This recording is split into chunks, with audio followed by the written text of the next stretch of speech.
Eh bien, bonjour à toutes et à tous. Merci à l'Institut des actuaires de m'accueillir aujourd'hui pour présenter un travail de mémoire professionnelle sur les retraites. J'espère que vous m'entendez bien. C'est parfait. Alors, donc je suis Vincent Touzé, donc j'ai soutenu un mémoire début janvier là, donc au CNAM. Donc j'ai un parcours professionnel que j'ai initié d'abord par une formation en modélisation appliquée à l'économie et à la gestion. Donc c'était il y a longtemps. Je suis un jeune actuaire de l'IA, mais déjà avec une expérience professionnelle assez longue, et ça m'a conduit à une soutenance de thèse vers 27 ans sur des questions de financement de la sécurité sociale et d'équilibre entre les générations. Et depuis, j'exerce la profession de chercheur dans un centre de recherche à Sciences Po, où je suis amené principalement à travailler sur des questions de retraite, mais aussi sur des questions de prospective plus long terme aussi, en macroéconomie, et sur aussi des questions démographiques. Alors, donc ce mémoire, c'est un mémoire que j'ai soutenu dans le cadre de ma formation au CNAM. Donc ce mémoire s'intitule Réforme des retraites, histoire, règles de calcul et pilotage financier. Alors, tout d'abord, c'est introductif, je vais revenir un peu sur l'aspect historique. Je ne reviendrai pas après, même si dans le mémoire, il y a un chapitre qui reprend de différents notes, travaux que j'ai pu réaliser sur le sujet. D'abord, revenir, l'histoire des retraites en France, hein, c'est une longue histoire. Hein. Pour faire simple, il y a trois périodes qui se suivent un peu. Une première période, je dirais, qui s'étend jusqu'à Napoléon III, c'est un peu l'émergence du régime de la fonction publique d'État. Il y a aussi des collectivités locales un peu. Une seconde période qui va être l'émergence de régimes spécifiques à certains secteurs, donc des régimes également d'employeurs, principalement qui vont porter sur le secteur des mines, du transport ferroviaire, de l'énergie. Et une troisième période, à partir du XXe siècle, du début du XXe siècle, on va essayer d'étendre un peu la couverture aux autres travailleurs, les salariés ouvriers, puis cadres, et des travailleurs agricoles. Voilà, une tentative avant la Première Guerre mondiale qui aboutit pas déjà parce que ce n'était pas une tentative de retraite obligatoire. Et puis aussi, il y a cette guerre qui arrive et qui arrête aussi un petit peu le processus. Ça reprend après dans l'entre-deux-guerres, hein, la question d'avoir des régimes de retraite pour un grand nombre de travailleurs. Donc, il y a des lois qui sont adoptées à la fin des années 20, début des années 30, qui vont mettre en place progressivement des régimes par capitalisation.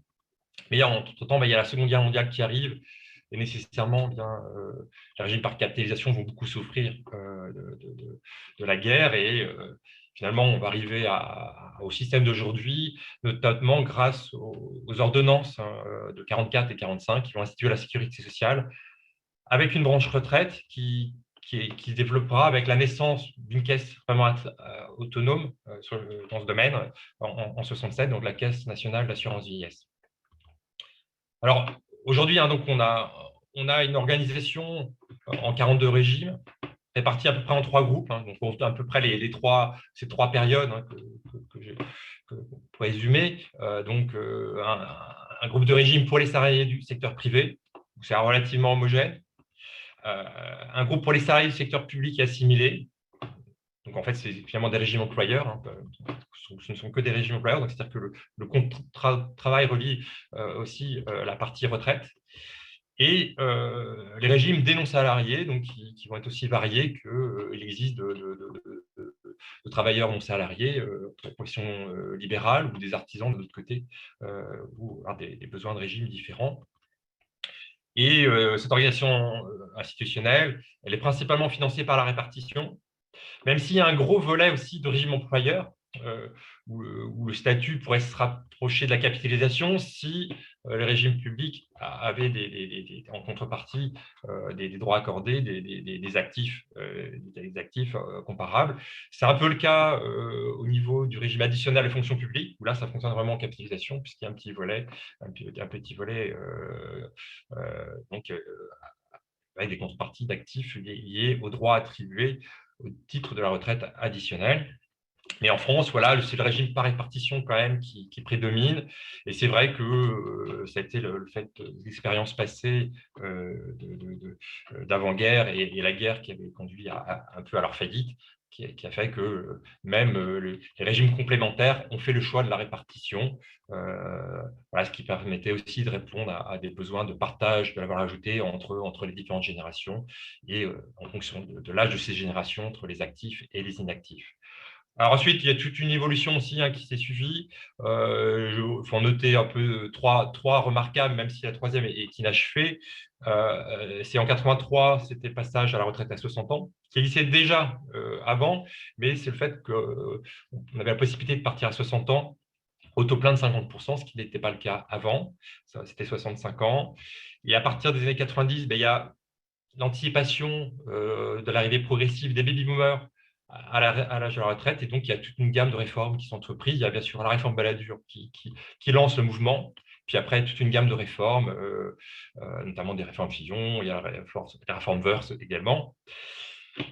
Et en 2017, changement, c'était la fin de l'histoire quelque part, puisque lors de son premier quinquennat, le président Macron avait proposé d'instaurer un système universel de retraite qui devait s'étendre jusqu'à 3 plafonds, ce qui donc devait signifier une quasi-disparition progressive de tous les régimes, puisqu'ils allaient tous absorbés vers une formule unique, qui était donc un système par répartition. Donc la répartition était protégée, et aussi un système par points.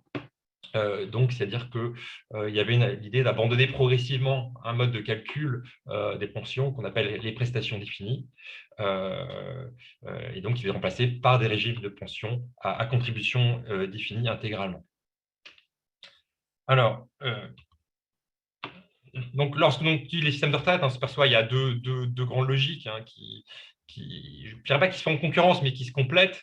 Tout d'abord, il y a la logique bismarckienne, qui renvoie donc à un certain type de fonctionnement, qui est que la pension doit être le reflet de l'effort contributif, et une logique beveridgienne, qui est plutôt solidaire, où la pension vise à garantir un niveau de vie à la retraite indépendamment d'efforts contributifs. Ce qui veut dire que dans un cas, la logique, c'est essayer que la retraite soit le reflet un peu de son niveau de vie pendant l'activité. Donc, c'est-à-dire que quelque part, la pension doit préserver un certain maintien du niveau de vie. Et la logique beveridgienne va être dans une logique plus solidaire, c'est-à-dire que il faut qu'il y ait des niveaux de vie, un niveau de vie minimal garanti à la retraite, donc là, en l'occurrence, indépendamment de ce qu'a été la carrière professionnelle. Donc, quand on fait des comparaisons internationales, on s'aperçoit donc qu'on trouve des bases communes avec ces logiques bismarckiennes et beveridgiennes qui s'imbriquent à différents niveaux. Et puis, il y a aussi des logiques de financement différentes. Il y a des pays qui ont fait plus le choix de la répartition, comme la France, et d'autres qui sont plus partis vers la capitalisation. C'est le cas de l'Angleterre, c'est le cas des Pays-Bas. Et bon, quand on étudie donc les systèmes de retraite, ce qu'on s'aperçoit, c'est que les principaux niveaux d'analyse pour essayer de comprendre d'un point de vue technique comment ils fonctionnent. Au niveau individuel, il faut se concentrer sur les propriétés des formules de calcul. Et quand on s'intéresse au niveau collectif, bien évidemment, on va s'intéresser à la solvabilité financière. Alors, pour revenir un petit peu sur le rôle de l'actuaire pour étudier les retraites, je reprends des citations de fonctionnaire anglais qui est un actuaire, qui a dirigé pendant presque une vingtaine d'années un département d'actuariat, qui avait en charge de suivre différents dossiers, évaluer différents aspects du système social anglais, et en particulier les questions liées aux retraites. Donc d'abord, c'est dans tous les sujets actuariels, donc l'actuaire est un professionnel qui applique des connaissances mathématiques à des problèmes financiers, opérationnels et sociaux. Et dans le cadre des réformes des retraites, eh bien, la mission, ça va être d'analyser les coûts des dispositifs existants, conseiller sur les structures alternatives, modéliser les transitions, conseiller sur l'établissement de second ou troisième piliers, réguler ces piliers, évaluer l'impact sur les finances publiques et sur les marchés financiers. Donc, toute une gamme d'implications de la modélisation mathématique, statistique, financière pour étudier spécifiquement le sujet des retraites. Alors, la démarche générale, hein, que j'ai retenue dans ce mémoire, qui est sur une connaissance approfondie du fonctionnement des systèmes de retraite pour modéliser et développer des approches mathématiques susceptibles d'apporter des estimations pertinentes à plusieurs questions posées. Donc, le contexte de la mémoire professionnelle, c'est lié à mon environnement professionnel. Donc, je me suis basé sur des travaux d'études et de recherche sur le sujet que j'ai entrepris dans le cadre de mon activité professionnelle et principalement, j'irai au cours des dernières années, lié au fait que le projet de système universel de retraite nécessitait une réflexion un petit peu sur l'impact que pourrait avoir cette mesure. Euh, euh, et donc, dans ce mémoire, eh bien, je reprends donc un certain nombre de travaux que j'ai pu réaliser seul ou avec des collègues. Et c'est des travaux qui ont, pour l'essentiel, été présentés à différentes conférences académiques professionnelles dans le milieu de l'économie ou le milieu des actuaires retraites, et pour l'essentiel, qui ont été publiés. Alors, le plan de mémoire, ça s'annonce un peu comme son intitulé, avec trois chapitres. Premier chapitre sur lequel je vais pas revenir, parce que je vais synthétiser l'idée dans l'introduction, donc revenir un peu sur l'histoire des retraites, et deux autres chapitres techniques qui reviennent d'abord sur l'aspect individuel du calcul de la pension, donc revenir sur les règles de calcul, donc avec un focus sur les salariés du secteur privé en France, et avec comme analyse qu'est-ce qu'aurait changé le système universel de retraite, et un troisième chapitre qui s'intéresse à une question plus générale, qui est comment garantir la pérennité financière du système de retraite, et notamment en instituant donc un pilotage automatique, ce qu'on appelle les mécanismes d'équilibrage automatique, c'est-à-dire faire en sorte que le système il garantit un équilibre financier intertemporel sur des horizons qui peuvent être plus ou moins longs. Et donc, je reviens un petit peu sur ces différentes approches-là. Ce qui fait que le mémoire mobilise différentes approches méthodologiques, donc institutionnelles, paramétriques et financières. Donc, chapitre 1 va renvoyer un exposé plutôt narratif sur les mécanismes historiques qui ont abouti aux institutions actuelles. Et les autres chapitres vont plutôt recourir à différents outils de modélisation. Mathématiques, chapitre 1 et 2, et analyse paramétrique des règles de calcul des pensions dans le chapitre 2. Tout un travail dans le chapitre 2 aussi sur la construction de carrière type de travailleur. Lorsqu'on s'intéresse aux formules, il faut les appliquer sur des carrières types. Donc, il y a un travail méthodologique sur quel type de carrière on peut utiliser pour étudier ces formules. Il y a aussi un travail de valeur actualisée probable qui va être mobilisé dans le chapitre 2, parce que ça va envoyer aussi à la question de la neutralité actuarielle du taux de cotisation retraite. Et puis, dans le chapitre 3, ça va plutôt se baser sur des approches d'actualisation des flux futurs de dépenses et de recettes, et essayer de voir un peu comment on peut avoir des mécanismes d'équilibrage automatique qui permettent d'ajuster de manière assez lisse. Et aussi, on va essayer de réfléchir un peu sur différents paramètres, sur quelles sont leurs propriétés et quels sont leurs rôles, justement pour obtenir des trajectoires d'ajustement assez lisses. Alors, donc, la présentation, elle va se concentrer sur 3 articles. Le mémoire, il y a d'autres études qui sont intégrées, mais c'est l'essentiel. Tout d'abord, un premier travail qui vient d'être publié dans l'économie de prévision, donc qui renvoie à une étude d'impact pour une carrière sous plafond d'une transition vers un système universel. La deuxième présentation, qui a été publiée dans la revue de l'OFCE dans un numéro spécial sur les retraites, renvoie sur la question de la neutralité actuarielle des cotisations. Et donc, je reviendrai sur cette notion-là. Et puis, un troisième travail qui a été publié également dans ce numéro spécial sur les retraites, qui renvoie donc à l'utilisation et à la construction de mécanismes d'ajustement automatique lisses pour justement garantir la stabilité financière d'un système de retraite. Et la principale application qu'on fait, c'est sur le système de retraite américain. Alors, tout d'abord, il est utile de revenir sur la formulation des retraites, comment calculer une pension. Hein. Donc, il y a dans le système français, pour régime des salariés du secteur privé, donc cohabitent une pension de base à prestation définie, donc sur laquelle on va appliquer un taux de remplacement sur un salaire moyen qui va être revalorisé selon un indice de revalorisation qui est des prix depuis 87. Et on peut en déduire un taux de remplacement en calculant la pension finale sur le dernier salaire. Donc là, vous avez une reproduction, donc le fait aussi que ce salaire moyen, il va être basé pas sur l'intégralité des années de travail, mais seulement sur une partie. Au niveau de la pension complémentaire, on est sur régime par points, donc c'est-à-dire que tout euro cotisé compte. Donc c'était un peu le slogan de campagne du président Macron. Alors, il peut y avoir des similitudes, des dissimilitudes entre les formules. Et c'est pareil, il y aura une règle de valorisation du point d'achat de retraite et aussi une revalorisation du point de liquidation du stock de points accumulés à la retraite qui conduit à un certain taux de remplacement qu'on peut calculer selon l'expression qui vous est donnée. Alors, ce qui est intéressant, c'est de comprendre comment le basculement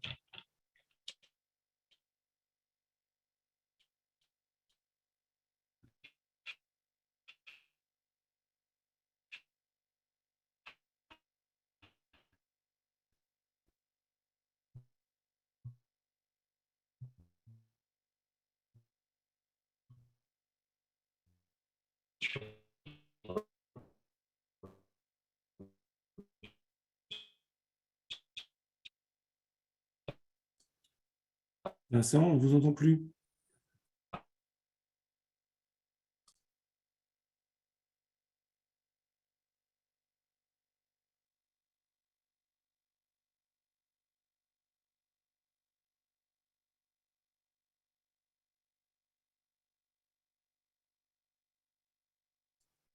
On ne vous entend plus, Vincent. Votre micro est coupé.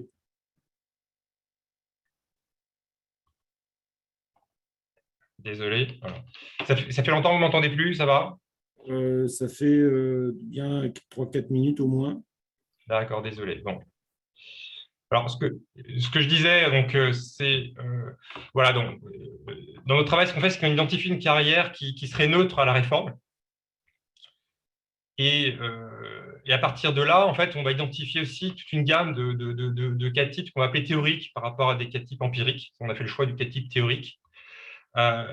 Et l'intérêt du cas type théorique, c'est qu'il permet de bien illustrer certains changements de propriété dans le changement des formules, alors que les cas types empiriques, eux, peuvent impliquer plusieurs mécanismes dont on ne peut pas isoler indépendamment les effets.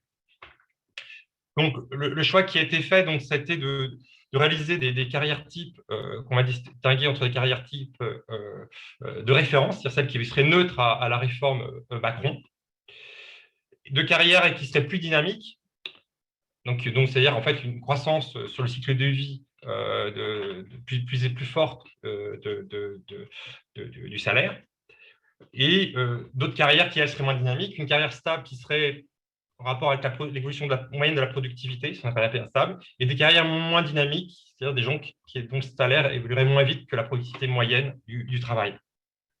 Et ce qu'on montre dans notre étude, donc, c'est déjà que pour nos carrières de référence, bien sûr, c'est relativement neutre, que les choix de mode de conversion sont relativement neutres, même s'il peut y avoir des petits changements, hein, sachant qu'il y avait deux logiques qui pouvaient s'affronter dans le mode de conversion. Soit c'était une conversion stricte en 2025, c'est-à-dire que les droits acquis étaient tous convertis en points dès 2025, ou l'imbrication, c'est-à-dire qu'au moment de la retraite, on pouvait liquider selon les règles de l'Ancien Régime au prorata du temps passé dans l'Ancien Régime. Et c'est finalement ce qu'avait retenu Delvoye au final par rapport à ce qui a été proposé au départ. Et en revanche, pour les carrières très dynamiques, on s'aperçoit que nécessairement la réforme était un peu moins intéressante, puisque tous les euros cotisés allaient compter, ça veut dire que relativement, les années plus anciennes sont relativement moins bonnes que les années récentes, ce qui fait que nécessairement, lorsqu'on attaque toute la durée d'activité, c'est moins bon. En revanche, pour les carrières déclinantes, le fait qu'on intègre aussi des mauvaises années qui allaient être progressivement revalorisées au salaire moyen, ça allait conduire à des effets assez bénéfiques de la réforme, ce qui nous avait amené à conclure que la redistribution, la réforme Macron allait produire une redistribution des carrières les plus dynamiques vers celles les moins dynamiques. et que le choix de mode de conversion n'était pas neutre, et que notamment l'imbrication était plus favorable aux carrières dynamiques, du fait qu'ils allaient pouvoir préserver le fait le plus longtemps possible, le fait qu'on n'allait pas intégrer tout leur salaire dans le calcul de la pension. Ce qui n'est pas le cas pour voilà, les carrières moins dynamiques. Donc ça, c'était un premier aspect sur l'aspect contributif, le changement dans le mode de calcul de la pension contributive qu'a induit le système universel de retraite. Donc il y a un autre travail aussi qui nous a conduit à estimer un autre effet qui est important, c'est justement dans le système actuel, le fait qu'on tient compte que des 25 meilleures années, ça permet de gommer aussi des mauvaises années et des très mauvaises années. Nous avons par exemple des gens qui pourraient avoir un début d'activité à temps partiel et puis après un temps plein lié notamment, je sais pas, à une période de vie plus difficile ou le fait que voilà, on peut avoir des enfants et pas pouvoir consacrer du temps pour ses enfants. Et bien, le fait de passer à la suppression de 18 très mauvaises années cotisées, bien, ça va avoir aussi un impact sur le taux de remplacement pour des gens voilà, dont la carrière est sous plafond. Et ce n'était pas négligeable, hein, puisque si on prenait par exemple la pire des carrières, je dirais avec des mauvaises années cotisées, eh bien, ça pouvait conduire donc à un écart, une baisse de 18-20 points à peu près de taux de remplacement dans un cas type très, très stylisé. Alors, un autre élément qui est assez intéressant aussi dans l'analyse de la réforme, c'est le fait qu'il y avait une volonté de minimum contributif universel. Aujourd'hui, on a un minimum contributif qui ne fonctionne que pour le régime de base. Après, il peut être calibré pour intégrer aussi le fait que les gens vont avoir une complémentaire, mais le minimum contributif aujourd'hui, il s'applique que sur la retraite de base. Donc, il y avait la volonté de garantir pour tous les gens qui ont une carrière complète, donc une pension totale qui ne peut pas être inférieure à 85% du SMIC net. Donc, ce qui veut dire que par rapport à aujourd'hui, donc là, c'est la courbe que vous avez en pointillé, donc là, c'était pour la génération 2015 en prospectif. Et bien, dans le régime actuel, vous avez une progression de la pension finale liée au fait que plus j'ai un salaire élevé, plus je vais avoir de complémentaires. Ma pension de base, elle, en contributif, reste inchangée, ce qui fait une constante. Donc, j'avais une petite pente, et après, au-delà d'un certain seuil, il y a la disparition du minimum contributif, et du coup, j'avais un lien de taux de remplacement des derniers salaires qui conduisait à une pente plus élevée. Dans le projet de réforme, du fait qu'on allait introduire un minimum contributif universel, nécessairement, on allait faire perdre le lien entre montant total des contributions et pensions, ce qui veut dire qu'en fait, on avait une sorte de pension plate jusqu'à un certain niveau qui s'étendait un peu au-delà du SMIC. Et après, on allait retrouver une pente naturelle qui allait lier finalement la partie contributive, pension finale et retraite. Donc cette relation, on l'a exprimée pour une génération donnée, eh bien, montre le fait qu'il y avait une élévation du filet de sécurité dans le système de retraite, donc par répartition pour le secteur privé. Voilà. Donc, voilà un peu un premier exemple d'analyse de la réforme sous l'angle du taux de remplacement. Alors, une autre approche qu'on a retenue, c'est l'angle, ce qu'on appelle le taux de taxation marginale implicite. Hein, parfois, un terme qui peut être similaire, c'est ce qu'on appelle le point fiscal. Finalement, c'est dans la cotisation, dans le taux de prélèvement obligatoire, qu'est-ce qui est vraiment de l'impôt, qu'est-ce qui n'est pas de l'impôt. Et qu'on applique ça sur les questions de retraite, on pose un peu la question que posaient deux Américains au milieu des années 80. Est-ce que la cotisation retraite est vraiment une taxe, quoi? Donc, c'est un exercice qui se fait assez aisément. Hein. Finalement, dire, voilà, si je cotise 1 euro supplémentaire, qu'est-ce que ça va me rapporter? Et donc, si on l'exprime en termes de taux de taxation marginale implicite, si on augmente mon salaire de 1 euro, eh bien, au final,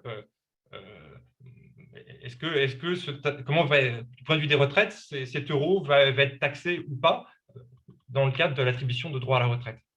Donc, l'idée, c'est tout simplement de faire un bilan entre la variation de cotisation, c'est-à-dire qu'est-ce que je vais payer de plus comme cotisation, et en quoi ma pension retraite va être impactée.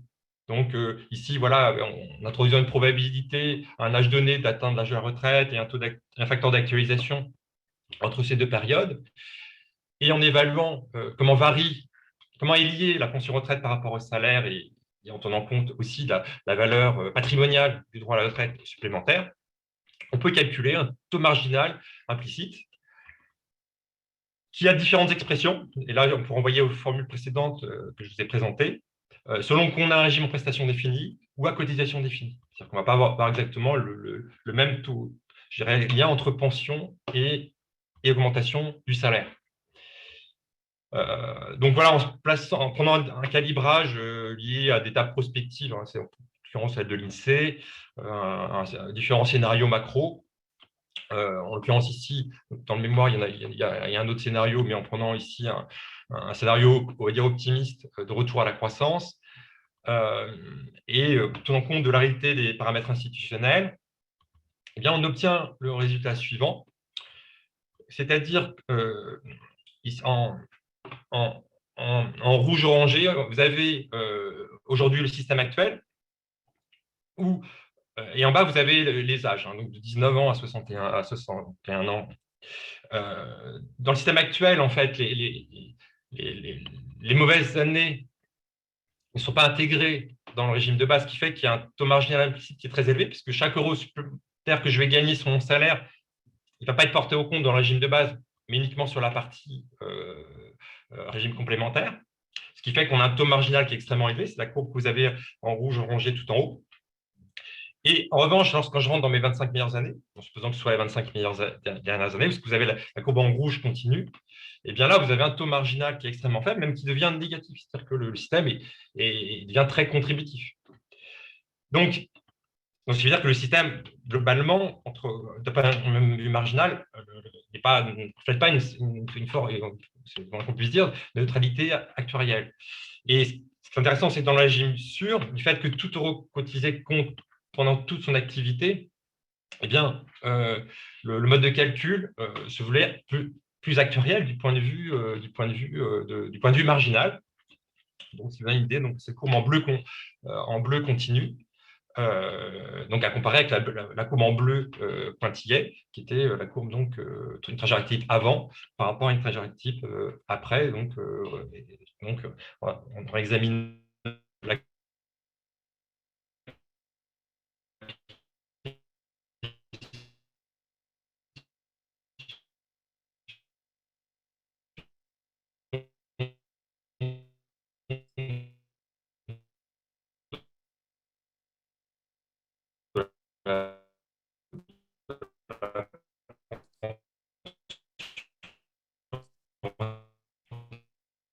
de retraite, quels sont les différents mécanismes.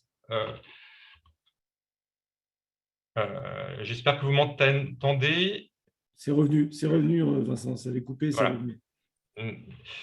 Et désolé, normalement ça fonctionne, mais voilà. Et l'autre élément, donc, c'est passer plus à une vision collective, et en l'occurrence là, c'est plutôt sur l'aspect de l'équilibre financier. Alors bien sûr, il y a d'autres enjeux sur les retraites. On est quand même sur des sujets qui se rapprochent de l'économie politique aussi, et du coup, ça renvoie aussi à l'aspect aussi social, à un niveau collectif, de partage des ressources. Mais si on se plonge uniquement sur l'aspect équilibre entre des masses de recettes et des masses de dépenses, il est intéressant de faire un bilan aussi actuariel. Alors, ce qui est intéressant, c'est aux États-Unis, parmi les équipes qui sont en charge d'analyser le système, il y a un bureau des actuaires à la Social Security, et en particulier qui est en charge de le All Age Insurance, le OASD, donc All Age and Disability Social Insurance. Donc une équipe d'actuaires, donc qui à la fois pour le Congrès réalise un rapport annuel d'analyse de l'équilibre financier du système de retraite américain. Donc, c'est-à-dire qu'il y a tout un travail de prospective avec différents scénarios avec un scénario de base qu'ils appellent base estimate. Alors, on peut faire un débat, qu'est-ce que du base estimate à 20, 30, 40, 50 ans, hein, forcément des lois de distribution, mais voilà. Et après, ils ont un scénario à partir de là optimiste ou pessimiste sur la croissance. Et donc, parmi les indicateurs financiers qu'ils emploient, ils ont développé ce qu'ils appellent le unfunded obligation. Ça vise tout simplement à faire un bilan, je dirais, de type actif-passif, sachant que dans les régimes par répartition, on n'est pas dans la capitalisation, donc il n'y a pas d'actifs explicites ni de passifs explicites. Une façon de l'approcher, alors même si, alors, petite parenthèse, en Suède, ils ont opté pour une approche de ce type-là, puisqu'ils essaient, dans leur système par répartition de base, d'essayer d'estimer un actif notionnel, alors qui n'est pas complètement notionnel, puisqu'ils ont un très gros fonds de réserve, mais un actif notionnel qui est lié à une capacité des générations actuelles à payer des cotisations dans le futur. Et ils ont quand même un passif notionnel, puisqu'ils ont des comptes notionnels, puisqu'à chaque Suédois, le régime de base attribue un droit à la retraite en capital en couronne suédoise, bon, qui est comparable d'un point de vue technique à ce que aussi on a dans le régime complémentaire français à Gercarco. On n'a pas des euros, mais on a des points. Mais ce qui est intéressant, c'est dans cette formulation de l'unfunded obligation, c'est tout simplement une comparaison entre l'excès de dépenses actualisées par rapport aux recettes et aux fonds de réserve.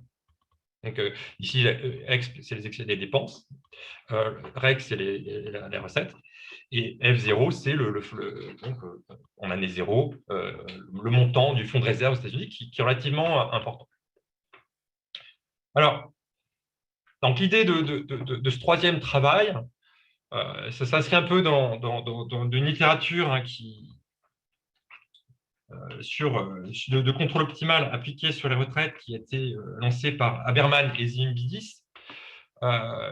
Et donc, l'idée, c'est essayer de, voilà, par rapport aux différents paramètres, essayer de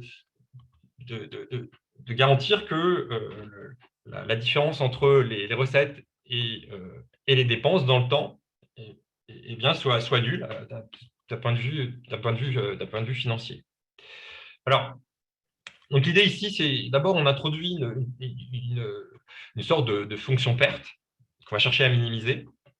Donc avec deux paramètres hein, qui sont un paramètre de déformation des recettes qu'on a noté grand A et un paramètre de déformation des dépenses qu'on a noté grand B. Donc l'idée, c'est par rapport à un poids social accordé à l'ajustement par la recette alpha versus un moins alpha, le poids social qu'on accorde à une déformation des dépenses. Donc on pourra avoir alpha égale 1 versus 1 moins alpha égale 1. Enfin, et puis toute une gamme intermédiaire. Enfin, c'est un choix social. Et voilà, c'est un paramètre technique qui appartient aux politiques décisionnaires de la gestion des systèmes de retraite. Et après, eh bien, nécessairement, on s'inscrit dans une temporalité. C'est par rapport à un horizon de prévision qu'on se donne, pour notre grand T. Eh bien, déjà, on peut faire une somme actualisée par rapport à un taux de préférence pour le présent, qu'on a appelé delta, donc un taux de préférence sociale pour le présent, qui traduit donc quelque part une préférence collective pour le présent de cette fonction de perte. Et l'idée, c'est de déformer les recettes et les dépenses de façon à ce que la déformation finance l'unfunded obligation, c'est-à-dire que corriger le unfunded obligation serait nul. Quoi. Ça revient à dire ça. Alors ici, il faut voir que l'idée, c'est que normalement, quand on utilise des mécanismes d'ajustement automatique, hein, ABM, utiliser l'acronyme anglo-saxon, Automatic Balancing Mechanism, l'idée que ça va être quand même une touche finale qui va rester assez marginale. C'est-à-dire qu'un système de retraite, il va être calibré de façon, déjà à la base, à avoir une certaine pérennité dans le temps. Et c'est un peu la touche finale, sachant que, voilà, puisque ici, on peut jouer à la fois sur le montant des cotisations pour jouer sur les dépenses, ou sur le montant de la pension pour contrôler la hausse des dépenses. Alors quand on résout ce problème de contrôle optimal, hein, ce qu'on veut faire, c'est qu'on a une cible finale d'ajustement donc grand T, c'est la cible, et une règle de convergence par rapport à ce niveau anticipé. Alors ici, on a exprimé le problème de façon quelque part en prenant l'espérance, mais c'est vrai qu'on peut introduire des extensions en faisant des chocs, etc. Puis, c'est des extensions tout à fait réalistes. Alors, à partir de là, eh bien, on peut avoir différentes lectures du IBM par rapport un peu à ce qui existe. Voilà, il y a deux IBM qui sont très caractérisés. D'abord, ce que les Suédois ont fait début des années 2000. Au début des années 90, voilà, ils ont réfléchi à un système de retraite de base par répartition et en compte notionnel. Et au début des années 2000, ils se sont rendus compte que voilà, il pouvait se poser quand même des problèmes de pilotage. Donc, ils ont introduit un IBM qui dans l'occurrence, un ajustement assez plat et qui porte uniquement que sur les pensions. Et là, pendant la crise de 2009, financière 2009, voilà, dans la presse, on a eu des échos que ils avaient dû baisser les retraites, les pensions retraites. Voilà. Après, il y avait des contreparties sociales qui avaient été prises, parce qu'il y avait des baisses d'impôts sur le revenu pour compenser certaines baisses. Et en l'occurrence, notre IBM, il peut se lire en fait comme si on portait un poids nul à la chute, c'est-à-dire qu'en fait, ou un coût infini plutôt, en ajustant sur les recettes. Et comme c'est un ajustement plat, c'est-à-dire qu'en fait, grosso modo, il se donne un ratio actif-passif, et la façon de rééquilibrer le ratio actif-passif, c'est introduire un index de pension qui vise à l'équilibre global. Eh bien, en fait, ça revient dans notre cas à prendre un taux de préférence pour le présent qui serait égal à la différence entre le taux d'intérêt et le taux de croissance anticipé des dépenses. Ce qui veut dire qu'en fait, vous voyez, la règle de convergence fait qu'en fait, le taux d'ajustement sur AT serait égal à donc 1 moins AT serait égal à 0. On n'ajuste pas sur les recettes, mais l'ajustement sur les pensions serait constant dans le temps. Voilà. Alors, il y a un autre cas qui est un peu intéressant, même s'ils n'ont pas de IBM, c'est le cas américain. C'est qu'aux États-Unis, le régime de retraite ne peut pas emprunter. Donc, pour éviter ça, ils ont créé un fonds de réserve important qui a pu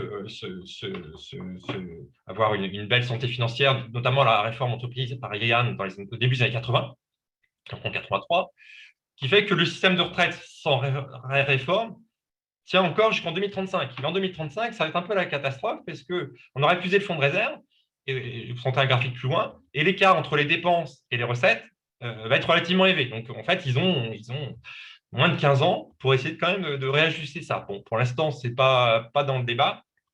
Enfin, ça l'est un peu, mais les politiques s'avancent toujours pas trop sur le sujet.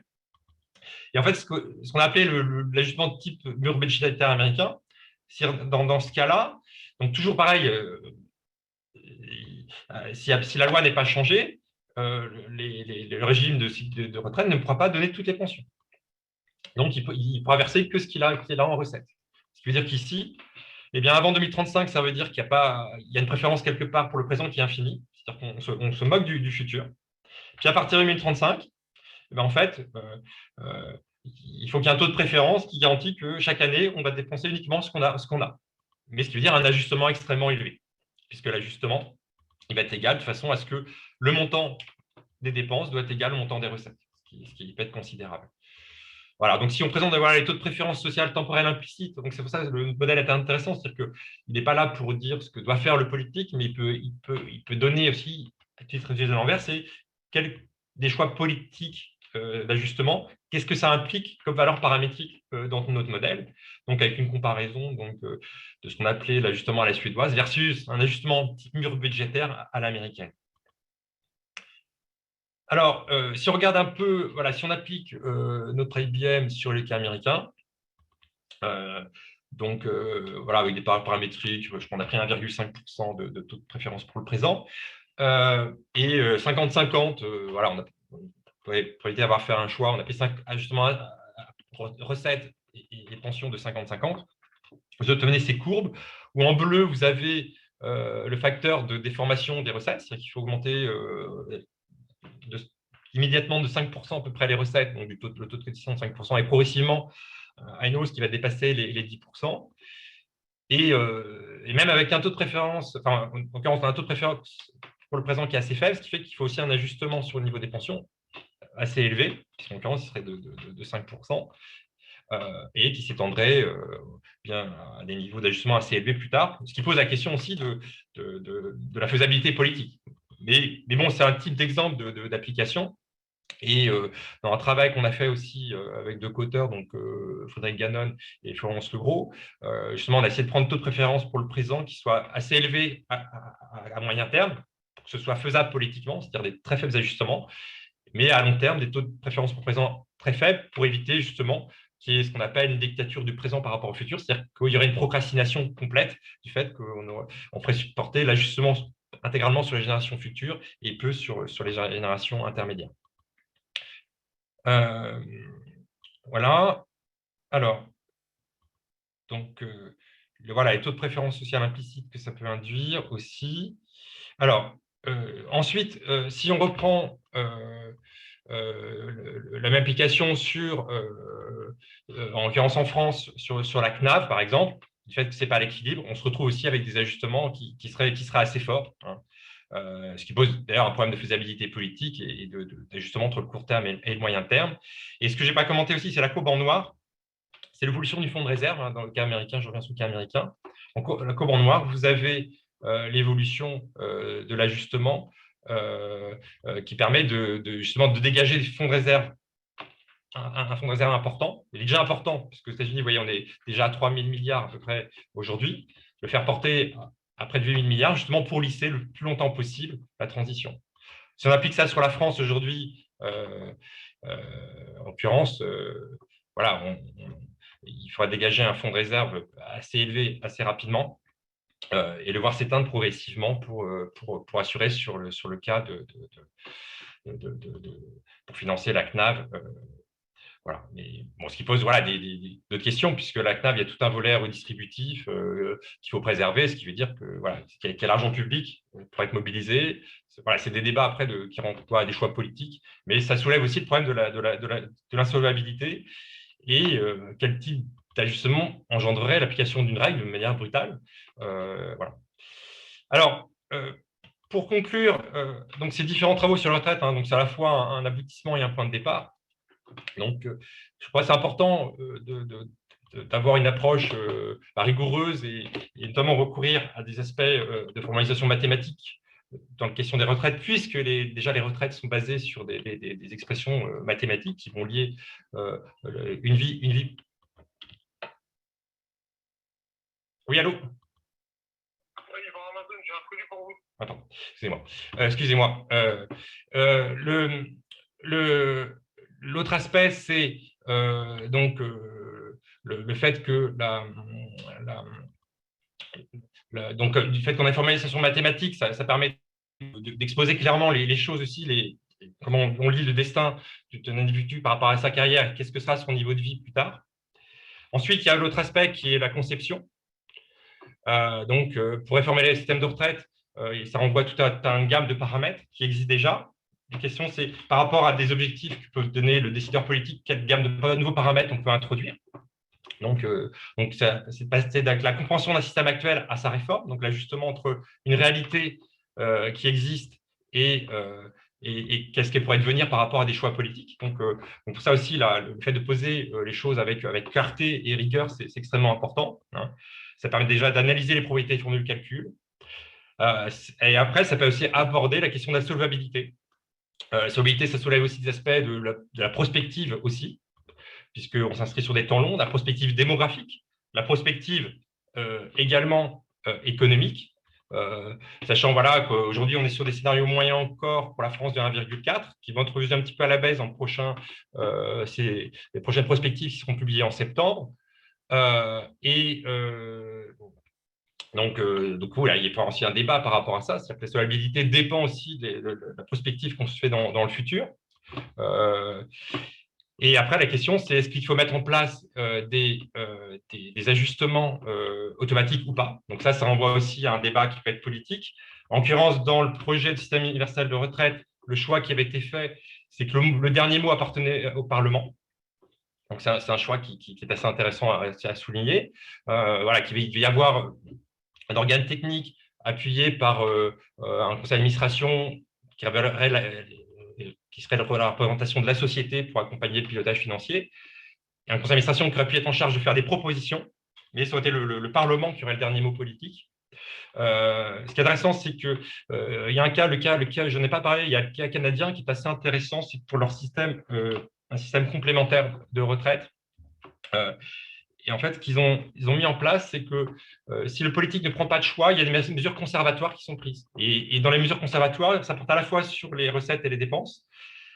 Sur les dépenses, il y a une idée de geler les pensions à titre conservatoire et d'augmenter le taux de cotisation de manière progressive de façon à retrouver l'équilibre actuariel. Ce qui veut dire que, voilà, en l'absence de choix politique, il y a quand même des mesures conservatoires qui sont prises. Voilà. Donc il y a tout un aspect sur la solvabilité qui est extrêmement intéressant aussi, puisque ça renvoie, alors si c'est des petites caisses qui sont gérées de manière autonome à la fois par les anciens travailleurs et les nouveaux travailleurs, ça se gère en interne, mais dès lors qu'on voit des caisses qui sont gérées à un niveau national et qui impliquent l'ensemble des citoyens, nécessairement, il y a tout ce volet politique et toutes ces réflexions aussi sur le processus décisionnel d'ajustement qui est extrêmement intéressant, avec des pratiques sur les pays qui peuvent être différentes et qui peuvent être aussi inspirantes ou pas par rapport à des questions plurinationales. Donc, ces travaux techniques qui sont là pour éclairer, non pas dire ce que doit être la décision, mais pour éclairer par rapport à l'existant, ça donne envie d'aller plus loin. Donc, il y a, notamment dans les approches comparatives entre pays, on peut toujours aller plus loin.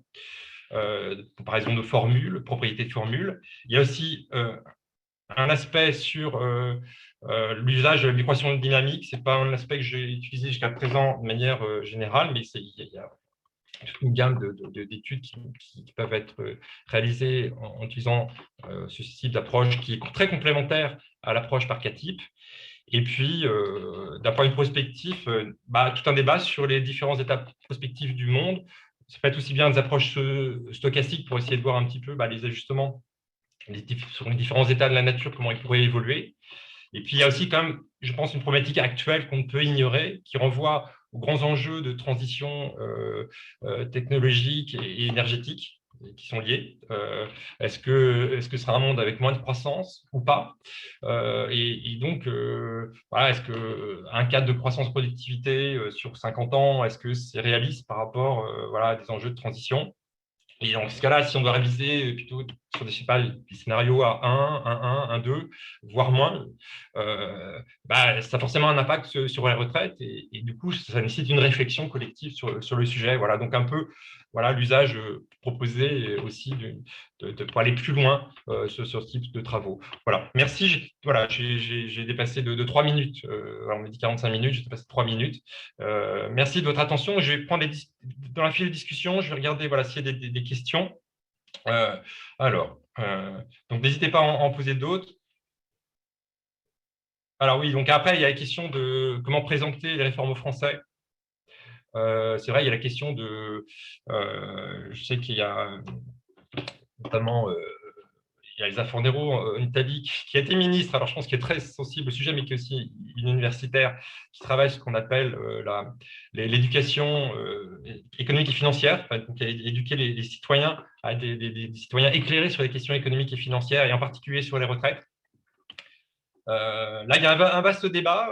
J'en discutais justement avec une personne en disant, mais finalement, il y a pas mal de gens qui comprennent très bien les retraites et donc ils comprennent que si on augmente le nombre de trimestres cotisés ou qu'on recule l'âge minimal de la retraite, ils ont très bien compris qu'ils partiront plus tard à la retraite. Ou si on touche certains paramètres, ils auront une retraite plus basse. Donc après, donc, ça renvoie aussi à d'autres aspects, c'est la prise de conscience de l'insolvabilité au niveau individuel. Et aussi avoir une conscience qu'il s'opère derrière le système de retraite par répartition, un partage de ressources entre générations, et qu'il faut avoir un débat apaisé et des mesures justement de la masse que ça représente de transfert, et est-ce que ça soulève aussi d'autres problèmes d'équité entre les générations. J'ai parlé d'équité actuarielle, de neutralité actuarielle, parce que voilà, c'est une mesure technique, mais bien sûr, la question de l'équité entre les générations, ça renvoie à des préférences individuelles et un choix collectif. Et donc, c'est vrai que là, on tombe sur le volet politique des retraites, qui est un volet essentiel et qui est lié aussi à un débat technique sur les retraites.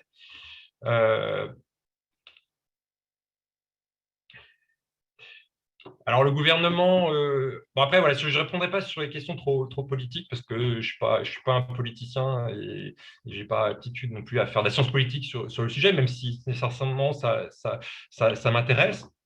Mais je pense que le débat technique sur les retraites, un débat technique et apaisé sur les retraites, c'est important pour expliquer ce que reproduit le système de retraite en termes de maintien du niveau de vie à la retraite et de garantie minimale de niveau de vie à la retraite pour les gens qui n'ont pas forcément eu la possibilité d'acquérir des droits suffisants à la retraite. Donc c'est là aussi le travail du corps qui est quand même remarquable, hein, qui mérite d'être souligné, qui propose différents indicateurs. C'est vrai que c'est assez long à lire, hein. Il faut être un citoyen très éclairé et un peu spécialiste des retraites, mais après, c'est vrai qu'il y a aussi le rôle des journalistes économiques et financiers qui participent à la transmission de l'information et de l'information citoyenne sur le sujet. Et après, pour beaucoup de retraités, c'est aussi dépendre de la capacité contributive aussi de ces enfants. Donc, il y a des mécanismes de solidarité qui sont quand même bien vus au niveau des familles et qui font que peut-être, voilà, il y a des bons équilibres point de vue des prises de conscience sur ces sujets-là qui sont liés aussi à un altruisme naturel des individus. Et donc, et c'est vrai que c'est voilà, des grands enjeux. Ah oui, alors présent-futur, donc c'est un grand débat. Parce que nécessairement, la question de la préférence qu'on va donner au présent, ça fait qu'on va procrastiner. Enfin, dans les articles qu'on a publiés sur le sujet, plus on a un taux de préférence pour le présent élevé, plus on va procrastiner les ajustements, hein. Le meilleur cas, c'est que j'ai illustré ici, c'est le cas américain, c'est-à-dire qu'on ne fait aucune réforme jusqu'en 2035. Et en 2035, on coupe. Voilà, c'est la baisse immédiate parce qu'on n'a rien ajusté avant. Donc ça, c'est compliqué. Du coup, après, voilà, mais on tombe aussi dans l'aspect politique et du coup aussi des aspects constitutionnels.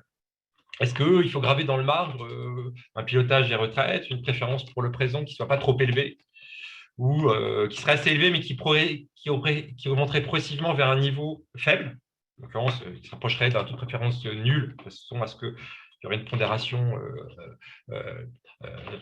portée sur les générations futures qui soit pas trop faible. Donc ça, c'est vrai que c'est des vrais débats sociétaux.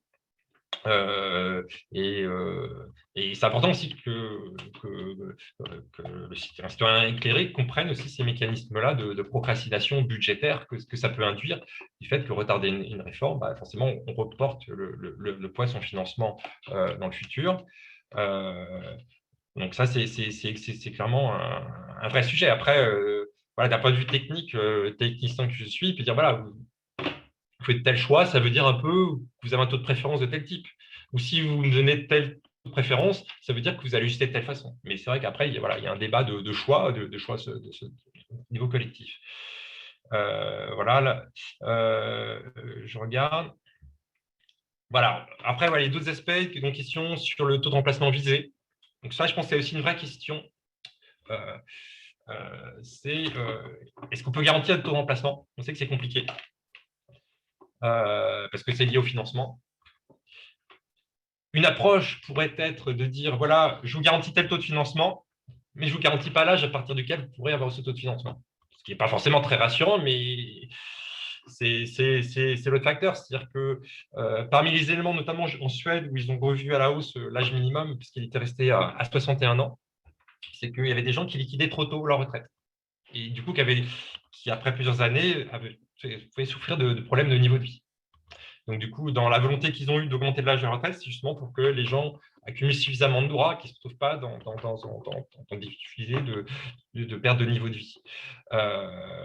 Et du coup, la question de taux de remplacement et âge d'équilibre qu'on avait un peu dans le quinquennat précédent, hein, c'était bien ça, c'est-à-dire que quelque part, même s'il n'y avait pas un taux d'emplacement qui était affiché, puisque ça dépendait aussi du rendement du point qu'on ne connaissait pas totalement. Mais c'est vrai qu'une approche, c'est celle-ci. C'est-à-dire, je ne garantis pas l'âge, mais je peux vous garantir un taux d'emplacement. Voilà. Oui, alors les montants financiers, voilà, il y a des calculs qu'on peut faire en France, on peut appliquer un loan funded obligation. Je donne quelques éléments dans le mémoire, des calculs un petit peu voilà, sur le régime de base, sachant qu'il y a une partie redistributive dans le régime de base ton financement peut renvoyer à un financement non pas par cotisation sur les salaires, mais par l'impôt. Et ce qui va être intéressant, savoir aussi le prochain rapport du corps, puisque voilà, il va y avoir des scénarios révisés aussi, et post-Covid aussi. Il y avait déjà eu des révisions liées au Covid aussi, et du coup, ça va être intéressant de voir aussi. Dans le mémoire, j'ai fait des petites tentatives, études Covid, d'impact Covid sur la CNAV. C'est des calculs qui méritent à discuter. Voilà, volontiers d'ailleurs pour en discuter pour ceux qui seraient intéressés dans un cadre formel ou informel, vraiment. Voilà. Alors, je regarde l'heure, il reste 3 minutes, mais le rôle du corps, je crois en France, ça a joué un rôle important, hein, le corps, depuis sa création. C'est-à-dire que déjà, il y a un rapport régulier de prospective à moyen long terme. Donc, ça donne quand même des bases de discussion. Et puis, il y a toute une gamme d'études un petit peu, justement, pas qu'au niveau global des financements, mais aussi sur des carrières types, fonctionnaires, secteur privé, des propositions d'évaluation des taux de remplacement. Donc, c'est-à-dire qu'il y a, voilà, c'est des rapports qui s'inscrivent aussi avec une présentation devant une présentation de la société, principalement voilà, des experts, mais aussi le monde syndical. Donc, ça crée quand même une instance de discussion et de présentation.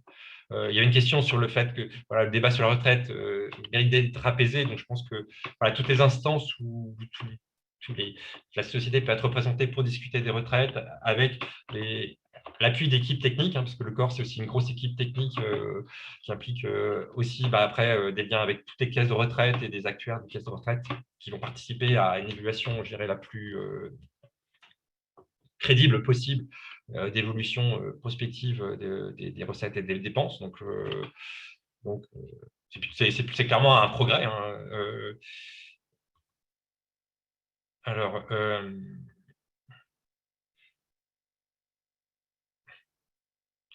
je regarde, il y a pas mal de questions que je peux essayer de synthétiser. Oui, donc à l'histoire de croissance nulle, bon, je relis. Oui, le système universel retraite n'est plus d'actualité. Donc ça peut être un débat. Est-ce que c'est dommage d'avoir raté le système universel? J'ai écrit sur le sujet justement qu'un co-auteur, on se dit que le système universel a péché par excès d'universalité, 3 plafonds, ça revient à faire disparaître tous les régimes, ce qui pose un problème d'acceptabilité, notamment pour la fonction publique, hein, parce que voilà, il y a des particuliers dans la fonction publique où il y a des agents avec prime et des autres agents sans prime, et pour les agents qui n'avaient pas de prime, nécessairement l'impact était lourd, notamment les enseignants, qui sont quand même très nombreux. Donc l'idée de ne pas avoir gardé qu'un régime de base universelle et garder des régimes catégoriels après, en l'occurrence d'employeurs pour la fonction publique, ça aurait permis aussi d'avoir un vrai régime de base universelle et d'avoir justement des principes, notamment de règles redistributives partagées universellement et avec un financement donc universel. Donc ça, je pense, on verra prochainement si en septembre, il revient des prémices ou des tentatives de remettre un peu d'universalité sur les filets de sécurité. Ça peut être fait dans un système qui n'est pas universel. Hein. Ça envoie un vieux débat. À une époque, c'était est-ce qu'on veut un régime universel ou une prestation universelle? Vous voyez, on peut avoir des prestations universelles avec plusieurs régimes. Il y a la question de la croissance nulle, j'en ai parlé. Voilà, est-ce que un actuaire très prudent et non pas best estimate, alors après, est-ce que croissance nulle, c'est très prudent, je ne sais pas, hein. Mais est-ce que les systèmes de retraite devraient être calibrés sur des scénarios très prudents et finalement ne garantir que des bonnes nouvelles. C'est-à-dire c'est tellement prudent que finalement, on n'a toujours pas un peu plus que ce qui a été promis parce que, voilà. Mais peut-être que ce qu'on proposerait à titre très prudent, ce serait peut-être pas très encourageant. Et puis après, il y a un autre volet pour l'acceptabilité sociale des systèmes de retraite, c'est qu'on a bien compris que les systèmes de retraite reflètent aussi une vie professionnelle. Et finalement, si on veut que le système de retraite garantisse quand même des retraites minimales pour les petites retraites, ça peut être une nécessité à préserver. Ce qui veut dire que les ajustements peuvent porter sur des retraites un peu plus élevées. Après, ça renvoie aussi à des choix politiques, et je ne vais pas me dire là-dessus. Mais ce qui voudrait dire, si le choix social doit préserver quand même les petites retraites, c'est-à-dire que c'est plus sur les retraites un peu plus élevées qu'il pourrait y avoir des volontés justement de bien anticiper que les taux d'emplacement n'ont pas évolué à la hausse et plutôt à la baisse, et donc d'anticiper, pour certains niveaux de revenus, anticiper comment trouver des financements complémentaires, s'appuyer sur sa propre épargne, etc., pour bien intégrer ces anticipations. Voilà. Oui, alors sur la longévité, alors oui, on en voit sur un autre aspect qui est très important aussi de la réforme de retraite, parce qu'il va y avoir le débat sur l'âge qui est arrivé là.